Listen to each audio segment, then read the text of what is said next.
Hello दोस्तों, welcome to RM study. मैं KD आपको स्वागत करता हूं आपके अपने चैनल आरएम स्टडी पे। आज हम डिस्कशन करने वाले हैं जितने भी अब तक पढ़ चुके हैं, और स्पेशली ये जो सवाल आपको पूछा गया है ये वाला इसरो का टेक्नीशियन बी का जो पिछले साल का जो पिछले तो नहीं बोल सकता हूँ, जो मतलब बीता हुआ जो पेपर है उसका सारे सवाल हम अभी डिस्कशन करने वाले हैं। ये सवाल स्पेशली इसरो में बहुत बार आ चुका है और हो सकता है कि अगले एग्जाम में भी आपका रिपीट हो सके, इसलिए इस सेट को मैं आपके सामने लेके आया हूँ। तो ये जो पहले सवाल आप देख रहे हैं, ठीक है, ये इसका सारा के सारा हम एलाबोरेट करके हुए चलेंगे। जैसे कि पहले मैं आपको रजिस्टर कलर कोडिंग के बारे में बता दिया था, तो पहला सवाल आपका कलर कोडिंग के ऊपर है। ये सब हम डिस्कशन करते हुए चलेंगे। तो अभी इस चैनल में जो नए हैं अपने चैनल को सब्सक्राइब कर लीजिए और बेल आइकन को क्लिक करना ना भूलिए। अगर आप टेलीग्राम पे मुझसे ज्वाइन होना चाहते हैं तो टेलीग्राम का लिंक डिस्क्रिप्शन में दिया हुआ है, जिसमें हर संडे को एग्जाम कंडक्ट किया जा रहा है। आप उधर ज्वाइन होकर एग्जाम भी कर सकते हैं, अटेंड कर सकते हैं। तो चलते हैं, पहला सवाल क्या दिया गया है। तो पहला सवाल दिया गया है, the resistance value of A carbon register having orange, red, brown and golden colour, the band is. ठीक है, जितना भी आपका कार्बन रजिस्टर है उसका एक कलर कोडिंग रहता है, जो मैं आपको बताया हुआ था। जितना भी आपका रजिस्टर है वो चाहे कार्बन कंपोजिशन हो और फिलामेंट टाइप हो या थिन फिल्म हो, जितना भी आप रजिस्टर है उसमें आपका कुछ कलर कोडिंग को देख के उसका वैल्यू को डिटरमाइन किया जाता है। तो इसमें भी उस तरह से किया गया है कि ऑरेंज, रेड, ब्राउन और गोल्डन। मैं आपको एक शॉर्ट फॉर्म बताया था, याद होगा शायद, आप थोड़ा याद कर दीजिए। अगर याद नहीं होगा तो मैं भी आपको बता दूंगा, क्योंकि वो वाला शॉर्ट फॉर्म आपको कलर कोडिंग का प्रॉब्लम करने में बहुत ही आसान करवा देगा, क्योंकि वो वाला बहुत ट्रिक से बनाया हुआ है। वो है आपका बीबी रॉय, ठीक है, जो इधर लिख लेता हूँ, बी रॉय ऑफ ग्रेट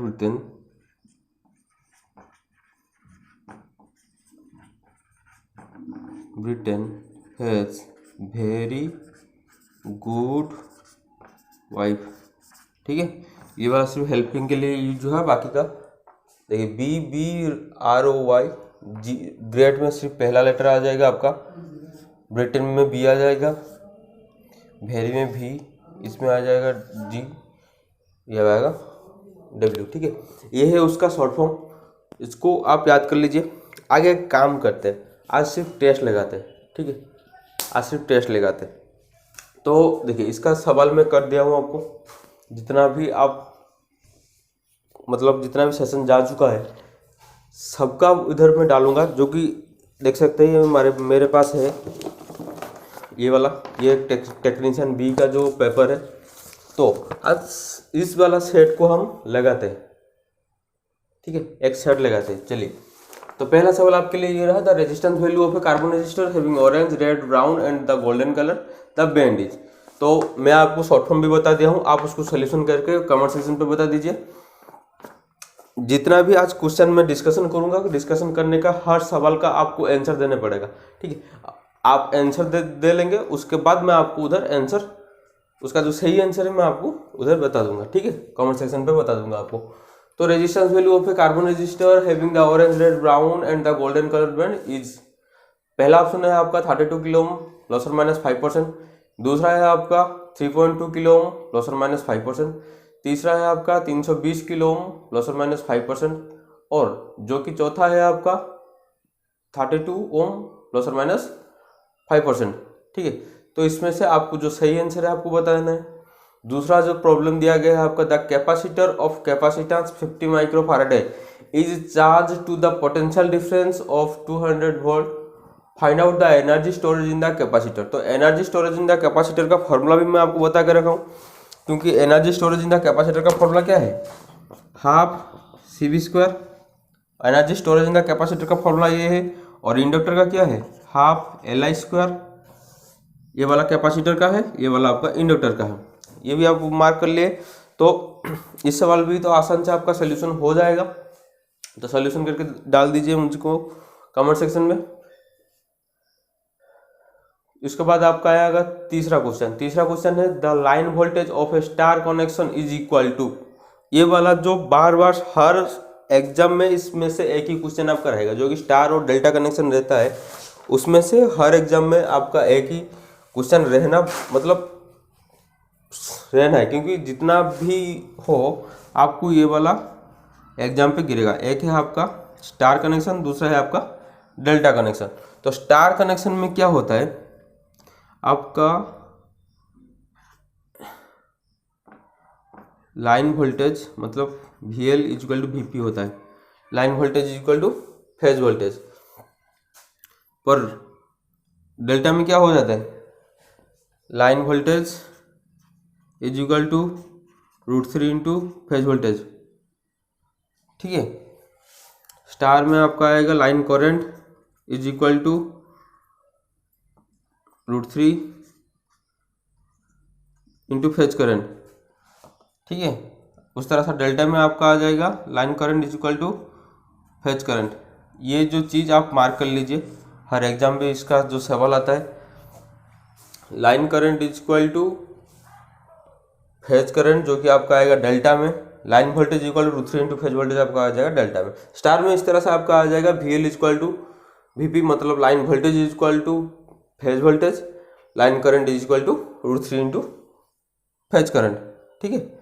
तो ये जो सवाल हर एग्जाम में आता है, देख सकते हैं इधर इसरो टेक्नीशियन बी में भी पूछा गया है, line voltage of a star connection is equal to.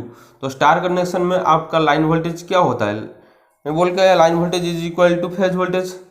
तो लाइन वोल्टेज इधर EP क्यों लिखा हुआ है, क्योंकि हम फेज वोल्टेज को E में भी डिस्क्राइब कर सकते हैं, क्योंकि EMF होता है ना। तो देखिए इधर आपको ये वाला EL इक्वल टू EP, ठीक है। तो ऑप्शन बी इधर आपके लिए सही आंसर आ जाएगा। इसका तो मैं आंसर आपको बता दिया इधर, क्योंकि इस तरह सा हर वक्त आपको एग्जाम में आता है सवाल। तो चलते हैं और क्या क्या सवाल दिया गया है वो भी देखते हैं। ये अभी आप सवाल देख रहे हैं डिस्प्ले में। पहला सवाल आपका दिया गया है, ए 20 ampere hour capacity of a battery can deliver the current of 8 ampere and the period of, ठीक है, कितना पीरियड में आपका वो सप्लाई देगा, क्योंकि आपको पता है कि बैटरी को किस में रेटेड किया जाता है, एम्पियर आवर में। ये भी एक सवाल है, बैटरी को किस में आपका रेटेड किया जाता है, वो होता है आपका एम्पियर आवर में। तो एक बैटरी का कैपेसिटी दिया गया है आपका 120 आवर, जो करंट देता है आपको 8 एम्पियर, तो कितना आवर तक वो वाला बैटरी वर्किंग करेगा, ठीक है। ये वाला सवाल आपका पूछा गया था इसरो, ठीक है, इसरो में ये वाला सवाल पूछा गया था, जो कि ये वाला सेट मैं आपके लिए डिस्कशन कर रहा हूँ, जो ये वाला सेट ये है इसरो का सवाल है। तो उसके बाद दिया गया है MCB स्टैंड्स फॉर, चारों ऑप्शन दिया गया है आपका, मॉड्यूल के सर्किट ब्रेकर, मैन के circuit breaker, man control circuit breaker, man current circuit breaker, ठीक है। इस चार ऑप्शन में कौन सा सही है आप इसको मुझको कमेंट सेक्शन पे बता दीजिए।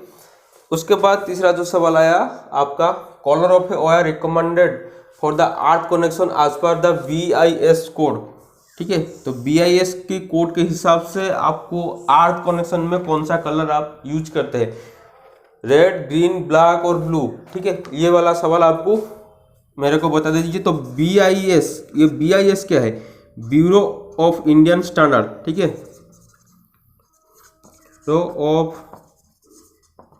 इंडियन स्टैंडर्ड, ठीक है। इसका एब्रिविएशन भी आपको पूछ सकता है, BIS का एब्रिविएशन। इस तरह सा आप बहुत सारे से एब्रिविएशन है, जैसे कि AITT, TT, all India trade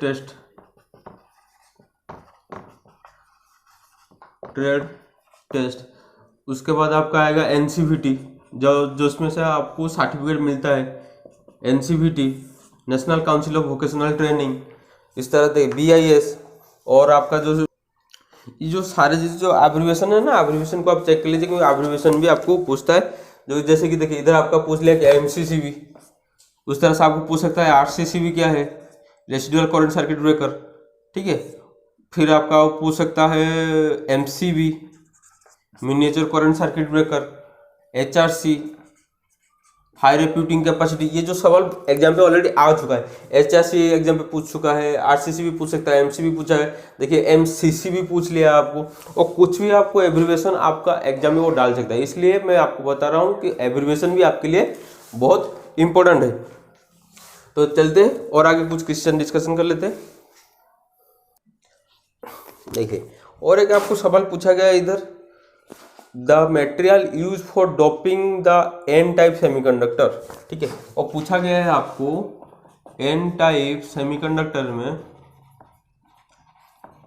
में कौन सा आपका डोपिंग यूज होता है, ठीक है। क्योंकि मैं आपको जो भी मेरा इलेक्ट्रॉनिक्स का क्लास जो भी देख चुके होंगे उनका कंसेप्ट मेरे हिसाब से तो आसान से क्लियर हो गया होगा।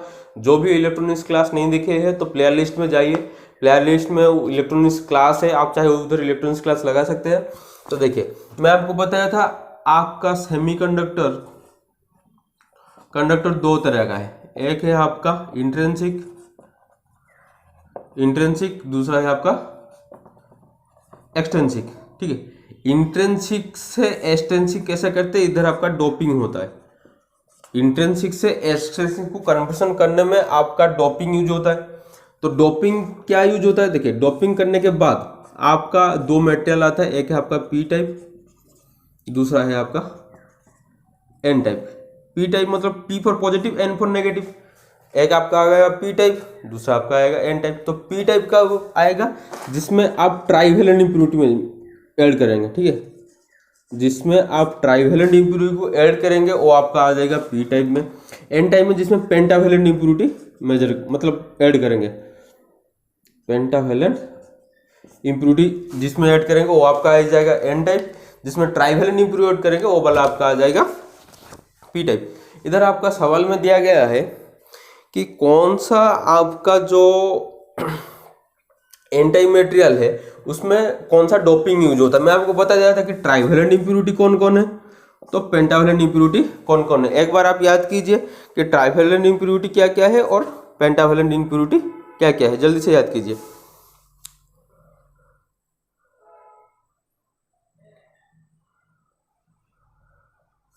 ठीक है, तो एन टाइप में मैं आपको एक शॉर्ट फॉर्म बताया था, एन टाइप में मैं आपको बताया था आप, और पी टाइप में बताया था गिबा, ठीक है। ये जो शॉर्ट फॉर्म बताया था, तो गिबा क्या है, G for gallium, I for indium, B for boron या बेरिलियम बोल सकते हैं इधर, बेरिलियम, ए फॉर एल्यूमिनियम, ठीक है, ए फॉर एल्यूमिनियम। इस तरह से आपका पेंटावेलेंट इम्प्योरिटी जो एन टाइप में जो यूज होता है, एन टाइप में क्या होता है, एक आपका आर्सेनिक और दूसरा है आपका एंटीमोनी और पी फॉर फॉस्फोरस, ठीक है। तो आप ये देख सकते हैं कि एन टाइप में क्या क्या यूज हो गया। आप आर्सेनिक, एंटीमोनी, फॉस्फोरस, उसमें दिया गया पी टाइप में क्या है, गैलियम, इंडियम, बेरियम और एल्यूमिनियम। तो ऑप्शन में इधर दिया गया आपका इंडियम, गैलियम, आर्सेनिक, सिल्वर। तो कौन हो गया, एन टाइप में क्या यूज होता है, आर्सेनिक। सिंपल सी बात है, सोल्यूशन आ गया आपका, ठीक है। ये है आपका बेसिक कंसेप्ट जो इलेक्ट्रॉनिक्स में ऊपर में बता दिया, पर आप चाहे तो एलाबोरेटली समझ सकते हैं क्लास में जाके। और एक सवाल जो बार बार आपका एग्जाम में आता है वो सबसे इंपॉर्टेंट है, मैं इधर आपको एक बता देता हूँ, वो है आपका जो पावर मेजरिंग दो तरह का होता है। एक है आपका 3 फेज मतलब 3 वाट मीटर मेथड, 3 फेज का तो होता है। एक है आपका 3 वाट मीटर मेथड और दूसरा है आपका 2 वाट मीटर मेथड। दो तरह का है, एक है आपका 3 वाट मीटर मेथड, दूसरा है आपका 2 watt meter method. 3 watt meter method में आपका पावर मेजरिंग सबसे आसान होता है, क्योंकि 3 वाट मीटर में आपका 3 वाट मीटर लगेगा। तो 3 वाट मीटर जब लगता है, 3 वाट मीटर क्या करता है, आप हर का पावर ऐड करके टोटल पावर आप निकाल सकते हैं आसानी से। पर 2 वाट मीटर मेथड में थोड़ा वो डिफिकल्ट है करने में, इसलिए 2 वाट मीटर मेथड में बहुत सारे जो प्रिकॉशन रहता है कि यूनिटी पावर फैक्टर में क्या होता है, लैगिंग में क्या होता है, लीडिंग में क्या होता है, मतलब उस तरह से बहुत सारे हैं जो मैं आपको अभी बताने वाला हूँ। देखिए 2 वाट मीटर में अब पहले हम बात करते हैं यूनिटी। इसके ऊपर मैं एक अच्छा सा क्लास करूंगा, ठीक है। इधर मैं सिर्फ क्वेश्चन में आपको पूछा गया है ना, इधर के सवाल दिया गया है आपको, power of a 3 phase circuit of a 2 watt meter at unity power factor, ठीक है। तो पूछा गया है आपका यूनिटी पावर फैक्टर में क्या होता है।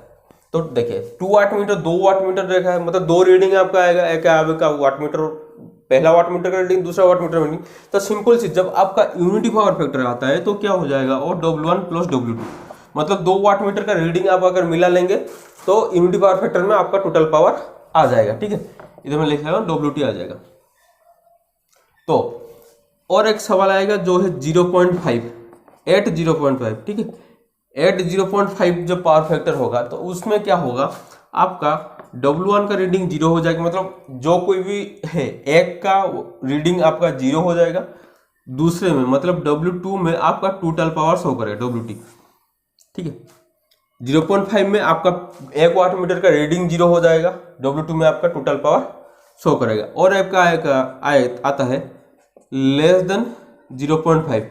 लेस देन 0.5 में क्या होता है, लेस देन 0.5 में ये होता है आपका 1 वाट मीटर का रीडिंग नेगेटिव में आ जाता है, ये सबसे इंपॉर्टेंट है। लेस देन 0.5 में क्या हो जाता है, 1 वाट मीटर का रीडिंग मतलब माइनस में आता है, दूसरा वाट मीटर का प्लस में आता है। पर इसमें आपको टोटल पावर कैलकुलेशन में क्या करना पड़ता है, PT is equal to W1 minus W2, इस तरह से आपको टोटल पावर निकलना पड़ता है। पर एक चीज ध्यान में रखिएगा उधर, और अगर प्रैक्टिकल का सवाल पूछेगा इसके ऊपर से, अगर प्रैक्टिकल के ऊपर वो सवाल पूछता है वो कैसे पूछेगा, हम 2 वाट मीटर में लेस देन 0.5 में क्या करते हैं, एक का नेगेटिव आता है, तो हमारे हिसाब से क्या होता है कि कॉइल का रिवर्स होता है, उस रिवर्स को रिड्यूस करना। देखिए वाट मीटर एक सबसे जो आसान आपको कंसेप्ट के हिसाब से, एक मीटर जो कि नेगेटिव रीडिंग कभी नहीं देता है, तो हम नेगेटिव में कैसे लेते हैं, देखिए नेगेटिव में सिर्फ कैलकुलेशन के लिए लेते हैं।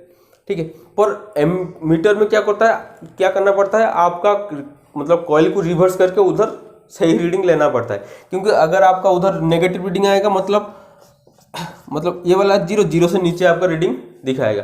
इसलिए हम क्या करते हैं कि उसका कॉइल को रिवर्स कर लेते हैं, रिवर्स करने के बाद आपका जो रीडिंग है सही डायरेक्शन में वो दिखाएगा। ठीक है, ये जो चीज़ है इसलिए मैं आपको बता दिया। इसके ऊपर से एक क्लास रहेगा आपका। आज का सेशन यही खत्म करते हैं। जितना क्वेश्चन अभी मैं डिस्कशन किया हूँ, आप उसका सवाल दे दीजिए मेरे को कमेंट सेक्शन में। उसके बाद मैं आपको उधर आंसर बता दूंगा, जिसका जो भी सही है आप मार्क कर लीजिए। अगला जो क्लास होगा कंटिन्यू इस तरह से होता हुआ रहेगा। पर सबसे इम्पोर्टेंट चीज़ और एक बार बता रहा हूँ, इसमें आज टेस्ट चल रहा है, संडे का टेस्ट चल रहा है, आप जाके अटेम्प्ट कर सकते हैं, कोई दिक्कत नहीं है। जल्द मतलब बहुत जितना ज़्यादा हो सके आप उधर अटेंड कीजिए एग्ज़ाम को। उसके साथ इस चैनल में अभी जो नए हैं अपने चैनल को सब्सक्राइब कर लीजिए और बेल आइकन को क्लिक करना ना भूलें, क्योंकि वीडियो का रिलेटेड हर अपडेट आपको इस तरह नोटिफिकेशन के थ्रू से आता रहेगा। ठीक है, तो आज का सेशन को यही खत्म करते हैं। जय जगन्नाथ, जय भारत।